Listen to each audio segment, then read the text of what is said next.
आरक्षित सर्व जाती समूहामध्ये आज जाती संघर्ष उभा आहे आणि उद्या ओबीसी एसटी मध्ये सुद्धा तो जाती संघर्ष उभा करण्याची बीज आजच्या सरकारच्या धोरणाने पेरलेली.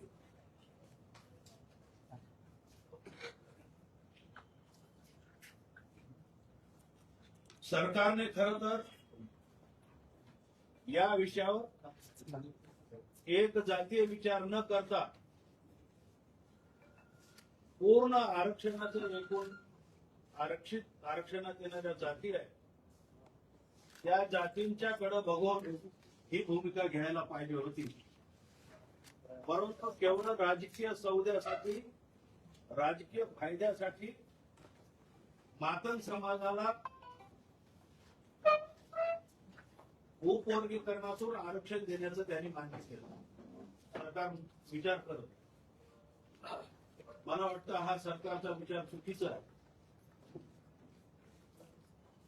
या प्रकरणामध्ये महाराष्ट्रामध्ये जे काही वर्गीकरण नको म्हणून आंदोलन उभं राहिलेलं आहे, हे आंदोलन दोन समाजामध्ये तेढ निर्माण करणार. खरं तर आंबेडकरी समाजाचा आजच्या काळातील सर्वात मोठा नेता म्हणून बाळासाहेब आंबेडकरांचं नाव सर्व समाजाच्या ओठावरती आहे. रीडर्सच्या वेळेला असाच प्रश्न उभा राहिला होता. त्यावेळेला बाळासाहेब आंबेडकरांनी पुढाकार घेऊन सर्व पक्ष संघटनांना एकत्र करून रीडर्सचा प्रश्न एका फटक्यामध्ये सोडवला. या प्रेस मधून मी बाळासाहेब आंबेडकरांना अशी विनंती करतो की ते समाजाचे मोठे नेते आहेत आणि वंचित समूहाचं ते राजकारण करत आहेत. कोणत्याही एका समाजावर अन्याय होता कामा नये आणि दुसऱ्याचं अतिक्रमणही होता कामा नये. याची सभ्य दृष्टी जर कोणाकडे असेल, ते कॅल्क्युलेशन जर कोणाकडे असेल, तर ते आजच्या घडीला बाळासाहेब आंबेडकरांच्याकडे आहे. आणि म्हणून बाळासाहेब आंबेडकरांनी या प्रश्नामध्ये जातीने आणि गांभीर्याने लक्ष घालावं आणि सरकारला त्यांनी बोलावं. सरकारच्या माध्यमातून मातंग समाजाच्या जे आंदोलक खळे आहे, नेते आहेत, त्यांच्याशी त्यांनी बोलावं आणि चर्चेतून हा मार्ग, तडजोडीतून हा मार्ग मातंग समाजावरही अन्याय होणार नाही आणि बौद्ध समाजामध्ये माझ्यावर अन्याय झालाय अशा प्रकारची भावना रूढ होणार नाही, अशा पद्धतीचा निर्णय हा त्यांना करता येतो. या कामी महाराष्ट्रातील बाकीचे सर्व समाज घटक वगैरे त्यांनी बोलवले तर त्यांच्या हाकेला ओ देतील, परंतु ओ देतील. तर त्यांनी हा विचार केला तर खरं तर हा प्रश्न सरकारच्या पातळीवर वाटाघाटी करूनही मिटू शकतो आणि केंद्र सरकारशी बोलूनही या प्रश्नावर मार्ग काढता येतो. या प्रश्नावर मोर्चे काढणे हा पर्याय आहे असं मला वाटत नाही. हा प्रश्न राजकीय मंचावर आणि सत्ताधाऱ्यांशी बोलून आपली भूमिका सादर करून हा प्रश्न निकालात काढावा असं मला स्वतःला वाटतं. एक बाजू ही आहे आणि दुसरी बाजू सरकार ऐकणार. म्हणजे सरकार शेवटी काय, सरकारच्या वतीने याच्यामध्ये हस्तक्षेप करणारी याचिका, ही याचिका सुप्रीम कोर्टामध्ये दाखल झाली पाहिजे आणि पूर्वीच्या 7 जजेसनी जो निकाल दिलाय तो निकाल पार्लमेंटच्या अधिकारावर गदा आणणारा आहे असं बाळासाहेबच म्हणतात.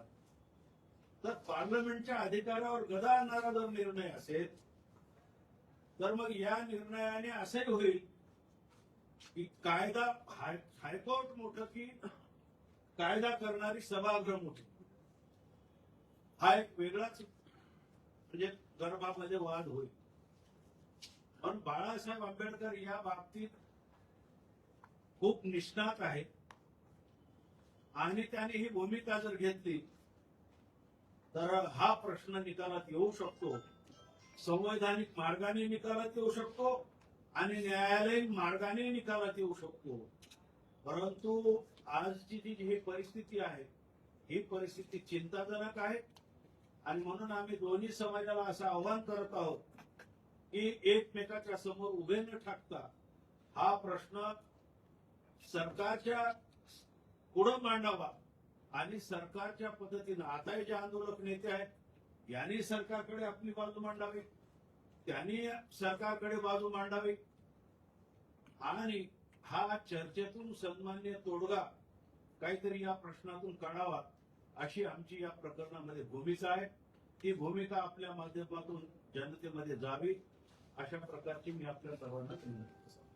बाळासाहेब आंबेडकर तर सत्तेमध्ये नाही, पण या समाजाचे आणखी एक नेते आहेत रामदास आठवले, जे की गेल्या 3 टर्म पासून सत्तेमध्ये आहेत, महायुती सरकारमध्ये आताही आहेत ते.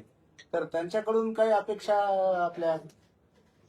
रिडलच्या वेळेला सर्व नेते एकत्र आले होते.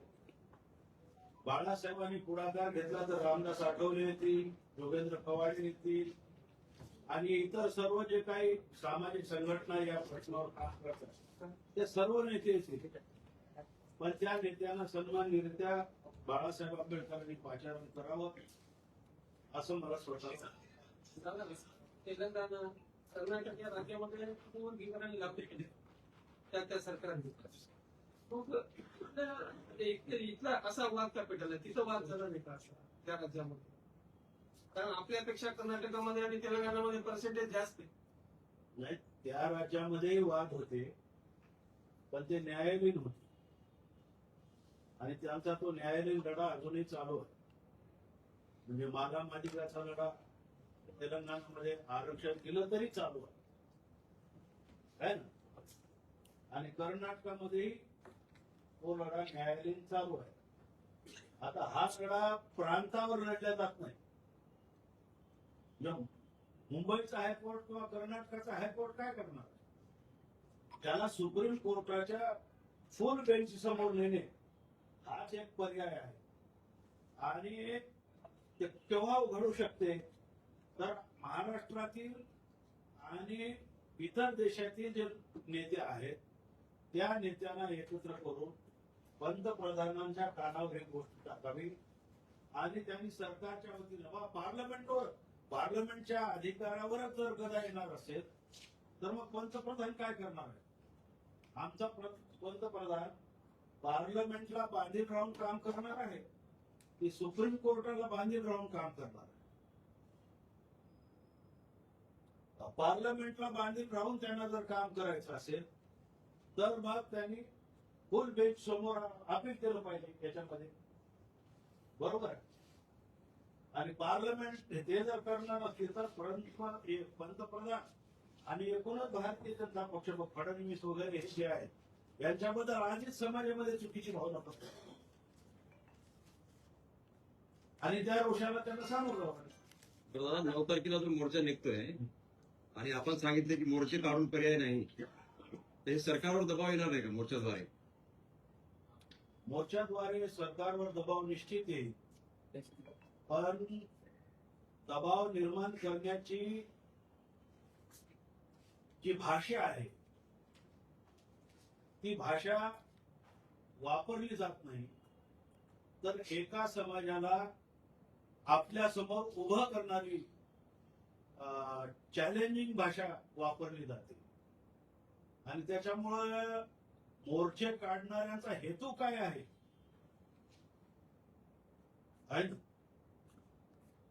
परभणीला मोर्चा निघाला, भिक्षुक पुढे होते. नांदेडला मोर्चा निघाला, भिक्षुक पुढे होते. लातूरला मोर्चा निघाला, भिक्षुक पुढे होते. खरं तर भिक्षुक लोकांचं हे काम नाही. त्यांनी त्यांचं धर्मप्रसाराचं जे काही काम आहे विनय पिटकाप्रमाणे भंतेजी लोकांनी चालवलं. विनय पिटकाचा भंग करून हे कसे काय मोर्चाचं नेतृत्व करतात? ही चुकीची गोष्ट आहे. दादा माझे दोन प्रश्न आहेत. एक अनुसूचित जातीमध्ये एससी मध्ये जवळपास 59 जाती आहे. त्या जातीमध्ये 59 जातीपैकी सगळ्यात जास्त आरक्षण बुद्धांनी घेतलं असं म्हणतात. तर तुम्ही आता सर्वे केला का की सगळ्यात जास्त एससीनेच घेतलं 59 जातीपैकी? हा एक प्रश्न आहे. आणि दुसरा प्रश्न असा आहे, जर आरक्षण द्यायचं जर झालं तर लोकसंख्येप्रमाणे दिलं पाहिजे का, याबद्दल काय मत आहे? बरोबर आहे ना. 1927 ची जनगणना येऊ द्या.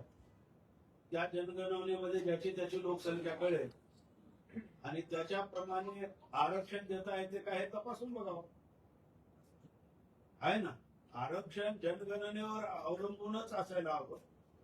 पण एरवी तुम्हाला त्याचे तुकडे करायचे असतील तर केवळ एससी प्रभागामध्येच, एससी प्रवर्गामध्येच अबकड करून कसं चालेल?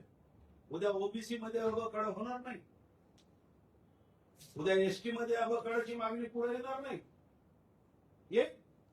सरकार कोणत्या गोष्टीला निमंत्रण देत आहे?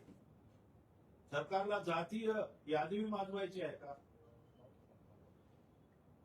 बाबासाहेब आंबेडकरांचा जो मूळ हेतू होता की आपल्याला नोकरीमध्ये तर ओबीसीला, एसटीला आणि एससीला सन्मानाच्या जागा मिळाल्याच पाहिजेत प्रशासनामध्ये. पण त्यासोबतच एकूण हा एक वर्ग जर कायम राहिला, कायम ठेवायचा आणि पुढे मागे सत्तेच्या मार्गाकडं या लोकांची एकजूट करून पुढे जायचं, एक राजकीय त्याच्यामध्ये समीकरणही बाबासाहेबांना आले. आज याला हे जातीवादी म्हणणारे जे लोक आहेत यांचा फायदा कुठं आहे? माणसाला जातीमध्ये ठेवण्यात त्यांचा फायदा आहे. म्हणजे भाजप असेल, RSS असेल, त्याला जातीमध्ये मर्यादित करून टाकायचं, मग त्याचा फायदा आहे. नुकतीच अण्णाभाऊ साठे जयंती झाली. एरवी वेगळं चित्र होतं, यावेळेस वेगळं चित्र होतं. यामुळे काय म्हणजे नुकसान कोणाचं? अण्णाभाऊ साठेच्या जयंतीला नेहमीच प्रसन्न वातावरण असतं. मी ज्या वेळेला गेलो होतो त्यावेळेला ते प्रसन्न आणि आनंदी होतं. मला असं काही वेगळं दिसलं नाही. पण कमी लोक होते दादा, एरवी खूप लोक असतात. आम्ही गेलो त्यावेळेला खूप लोक होते. दादा, गर्दीचा विषय तर राहिला बाजूला, पण त्या दिवशी जी भाषणं झाली तिथे होती, मातंग समाजाच्या नेत्यांनी जी भाषणं केली होती, वाघमारे नाव कुणी होते, अन्य कुणी होते, ते एकत्रित जातीवादी भूमिकेतनं बोलत होते. म्हणजे अत्यंत खालच्या थरल्यावरती लोक बोलत होते. आणि मग हे दोन्हीकडनं असं सुरू झालं तर मग आणखीन वाद पेटणार. म्हणूनच या आंदोलनाचं नेतृत्व जबाबदार नेत्यांकडे असायला हवं असं माझं मत आहे. फुटकळ माणूस कोण येईल आणि कुठं काय बोलून जाईल आणि आग लावून जाईल हे सांगता येईल. बाळासाहेब आंबेडकर समाजाचे मोठे नेते आहेत आणि त्यांना संसदीय राजकारण माहित आहे. त्यांना न्यायपालिका माहित आहे. संसदीय राजकारणातील कामकाज त्यांना माहित आहे, न्यायपालिकेचं कामकाज आहे. ते दोन्ही बाबतीत निष्णात आहे ना. असंच होणार ना. मग मातंग समाजाने बाबासाहेबांच्या चळवळीत योगदान दिलं, त्याचं काय करायचं आपण? त्या समाजाचे बंधुभाव ठेवायचा नाही का? ठेवाच लागेल आपल्याला. बरोबर आहे. आणि ते जर म्हणत असतील की आमच्यावर अन्याय झालेला आहे, तुम्ही ऐकून घ्या आणि न्याय करा ना त्यांच्या बाबतीत. हे कोण करू शकते? आहे ना. तर याला पॉलिटिकल व्हॉइस, मोठा कॅनव्हास आणि पॉलिटिकल फेस, जो राजकीय चेहरा आहे, राजकीय मान्यता आहे, असेच लोक लागतील ना. तर आपण असं काही पत्रकार परिषदेमध्ये तर आपण आव्हान केलेलं बाळासाहेबांनी नेतृत्व करा, पण तुम्ही काय पत्र वगैरे पाठवणार आहेत का? पाठवणार आहे त्यांना. आता आंबेडकरी चळवळीचे नेते आणि काँग्रेसचे नेते म्हणून उद्याचा जो मोर्चा 9 तारखेला, आंबेडकरी चळवळीचे नेते आणि काँग्रेस परवा निघणाऱ्या मोर्चाला आपलं समर्थन आहे का? काय म्हणाल मला उद्या मोर्चाला- निघणाऱ्या मोर्चाचं समर्थन आहे. मोर्चाला तुमचं समर्थन आहे का? मोर्चाला 9 तारखेच्या नांदेडमध्ये होऊ घातलेल्या मोर्चाला मी मोर्चा संदर्भात आज बोलत नाही आहे. एकूण या प्रकरणावर काय भूमिका असावी याच्या बाबतीत आज बोलतो. माझा मोर्चाला विरोध असण्याचं काय कारण नाही. आपण सहभागी होणार आहोत का? नाही, मी त्याच्यामध्ये नाही. पण विरोध नाही. हा? विरोध नाही. विरोध बरोबर. करतायत. एक बाजू सरकारच्या पुढे येते तर येऊ दे. पण या बाजूला कोण फोडायचं झालं तर कसं फोडायचं. कोणी जे असा एक पुढारी मला दाखवा जे मोर्चे काढणाऱ्यापैकी की त्याचा मातंग समाज आहे की बाळासाहेब आंबेडकरांचा मातंग समाज आहे अखेर बौद्ध समाज आहे. काय मातंग समाजातील काही बांधव उपवर्गीय कोणाला विरोध करत आहेत मातंग समाजातील पण. आणि त्याच्यातले जे काही राजकीय नेते आहेत तेच हा लढा जास्तीत जास्त लढण्याचा प्रयत्न करत. ते आमदार असतील, मातंग समाजामध्ये तो एक वर्ग आहे ना, त्यांना असं वाटतं की याच्यामध्ये काहीतरी गलत होत आहे. कारण आता ते याच्यापूर्वी जे विचारल्या गेलं ना की महाराजांनी सवलती जास्त खाल्ल्या या म्हणण्यामध्ये फारसं पथ्य नाही हे त्यांना पण माहित झाले. आणि त्यांच्यामध्ये सुद्धा काही समतेला मानणारे लोक आहेत तर त्यांच्याशी आपला डायलॉग व्हायला पाहिजे. आपण डायलॉग न करता युद्धाची भाषा करतो बरोबर आहे. दादा मग हे जे काही सुरू आहे मोर्चा किंवा मागणी उपवर्गीकरणाची, तर याच्यामध्ये फक्त सरकारचं काय राजकीय हेतू आहे असं काय? कोणाचा सरकारचं सरकार तर त्यांच्या सत्तेला बळ मिळावं म्हणूनच करत आहे. सरकार कुठं जातंय? हा एकनाथ शिंदे आणि देवेंद्र फडणवीस कैलासवासी अजितदादा पवार यांचा तो डावच होता. त्याचं आपली हिंदू मत पेढी वाढवायची. रामभाऊ सरकारनं कुठे केलं? सरकार तर हे सांगतात की न्यायालयाचा आदेश आहे, आम्ही न्यायालयाचा आदेश implement करायचा. रामभाऊ माझे कान करायचं सरकार म्हणते की हा निर्णय म्हणजे न्यायालयाच्या याच्यानंच नाही, न्यायालयाने सांगितलं नाही. न्यायालयाने एवढंच सांगितलेलं आहे की वर्गीकरणाचा निर्णय सरकार करू शकेल त्याची इच्छा असेल तर. पण मोठ्या प्रमाणात आक्षेप दिलाच की निर्णय तो दिलाच की मग न्यायालयाने निर्णय दिलाय तसा करा म्हणून दिला नाही. करा म्हणून हा. 75,000 जवळपास तक्रारी काही पोहोचल्या. जाती न्याय स्टेटला एससी मध्ये सामीलही करतात ना, करता येतात ना त्या पद्धतीचं. इतर साईडला आरक्षणासाठी वेगवेगळ्या समुदायांचे मोर्चे चालू आहेत. समर्थन विरोध, एससी विरुद्ध मध्ये उपवर्गीकरण, ओबीसी विरुद्ध मराठवाद. आणि या परिस्थितीत मोहन भागवत वक्तव्य करतात ज्यांनी आरक्षणाचा लाभ घेतलाय त्यांनी आरक्षण सोडावं. आपण कसं बघतात अशा वक्तव्याला? आता मोहन भागवतांबद्दल काय बोलणार. धार्मिक हिंसावादाला जन्म घालणारी ही प्रयोगशाळा आहे. है ना? कट्टर धार्मिक सनातन त्यांची धार्मिकता आहे. तिला जन्म देणारी ती शाळा आहे. काय करू शकतो?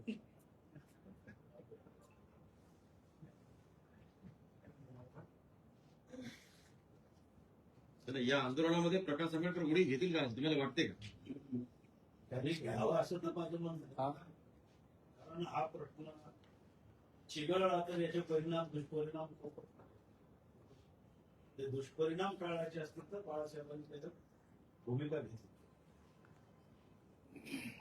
बाळासाहेबांसारखा नेता बाजूला कसा काय राहू शकतो एवढ्या सगळ्या नाही तरी म्हणून सांगावा ते नाही तर हो तरी बोलतो. आपल्या त्यांचे बंधू आहेत ना, म्हणण्यानुसार अंग्रेज आंबेडकर आहेत, भीमराव आंबेडकर आहेत. आपल्या म्हणण्यानुसार बाळासाहेबांनी हे प्रकरण हाताळावं आणि याच्यामध्ये प्रत्यक्ष सहभागी व्हावं. पण ज्या सरकारनंच आपल्याच म्हणण्यानुसार की ज्या सरकारनंच हा डाव रचलाय तर ते सरकार बाळासाहेबांनी जरी उडी घेतली तरी ऐकेल का? नाही ऐकलं त्या निर्णय नाही जरी घेतला त्याने तरी बाळासाहेबांचं आणि सुकाणू समितीचं काय म्हणणं आहे हे सरकारला ऐकावं लागेल. सरकार ऐकून तर घेईल ना आपली बाजू. आणि फडणवीस म्हणजे काय भाजप नाही, भाजप देशाचा पंतप्रधान आहे, गृहमंत्री आहे, सगळ्या लोकांशी हे लोक बोलू शकतात.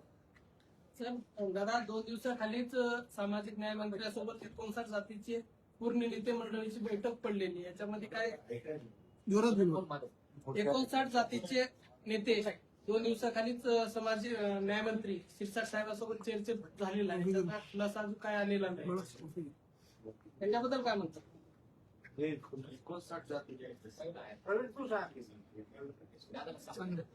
प्रमुख पदाधिकाऱ्यांची चर्चा झाली होती. आता सरकार काय मंत्री जे आहे ती शक्यता पडताळून पाहत असतात. संजय क्षीरसागरांबद्दल आज मत व्यक्त करणं योग्य असणार नाही. सरकारचं ते मंत्र्याचं ते कामच आहे संवाद करणं. पण निर्णय करण्या इतके अधिकार संजय शिरसाटकडे असतील असं मला वाटतं. दादा तुम्ही म्हणताय की बौद्ध समाज असेल किंवा मातंग समाज असेल बाळासाहेबांचा ऐकतात. याविषयी बाळासाहेबांची वैयक्तिक भेट घेणार का फक्त पत्रव्यवहार करणार किंवा कसं संघटन होईल? संधी पडलं तर आम्ही मराठवाड्यातील कार्यकर्ते त्यांना भेटू जाऊ. मराठवाड्यातील मोठ्या प्रमाणावरचा कार्यकर्ता जो आहे म्हणजे आंबेडकरी चळवळीतील जे जुने जाणते कार्यकर्ते आहेत, दलित पंथापासून नामांतरापासून मंडल आयोगापासून बौद्धांच्या सवलतीच्या प्रश्नावर गायरानाच्या प्रश्नावर लढलेले सगळे सर्व नेते याच्यापैकी बहुतांश नेते या आंदोलनाच्या बाहेर आहेत. त्या सर्वांची माझं बोलणं चाललंय आणि एक दिवस आम्ही एक घेऊ. आणि दुसरा एक प्रश्न होता, बौद्ध समाज असेल किंवा मातंग समाज, आपण सोशल मीडियावर जर पाहिलं तर दोन्ही समाज एकमेकांबद्दल जे टीका करतात ते थांबवण्यासाठी ते थांबवण्यासाठी तुमची काही भूमिका राहील?